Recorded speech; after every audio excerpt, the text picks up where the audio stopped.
రైతు సోదరులారా, ప్రతిభ బయోటెక్ శాస్త్రీయ పద్ధతిలో తయారు చేయబడిన అద్భుతమైన 3 ఉత్పత్తులను మీకందిస్తోంది. టెరా, ఫ్లోరా, లారా. పైరు దశలను బట్టి తయారు చేసిన ఈ అద్భుత ఉత్పాదనలు మీ చెంత ఉంటే చాలు, ఇక అక్కర్లేదు ఎవ్వరి సలహాలు. ప్రతిభ బయోటెక్, రైతుల పాలిట ఆత్మబంధువు. ఈ కాల్షియం లోపించినప్పుడు ఆకులు ముడుచుకుపోతాయి, లేత ఆకులు ముడుచుకుపోతాయి. ముడుచుకుపోవడమే కాకుండా కాయలో అక్కడక్కడ గోధుమ వర్ణంలో మచ్చల్లాగా ఏర్పడతాయి.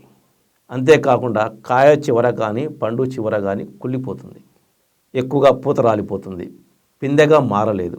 అంటే పునరుత్పత్తి శక్తిని మొక్క కోల్పోతుంది. ఎప్పుడైతే మీకు పిందె ఏర్పడకుండా ఊరికే పూత రాలిపోతుంటుందో, లేదా లేత ఆకులు ముడుచుకుపోతున్నాయో, కాయ మీద గోధుమ వర్ణంలో మచ్చలు ఏర్పడినా, అంటే కాయ చివర్లు కుళ్ళిపోయినా కూడా కాల్షియం లోపం ఉన్నట్లు మనకు గుర్తు. మనము కాయ దశలో పొటాషియం మనకు ఎంత ప్రముఖ పాత్ర వహిస్తుందో కాల్షియం కూడా అంతే ప్రముఖ పాత్ర వహిస్తుంది. కాబట్టి మనకు ఈ కాయ దశ, 3వ దశ అయినటువంటి కాయ దశలో కాల్షియంని మనం ఎక్కువగా వినియోగించాలి. మనకు మార్కెట్లో ఎక్కువగా కాల్షియం నైట్రేట్ రూపంలో ఈ కాల్షియం దొరుకుతుంది.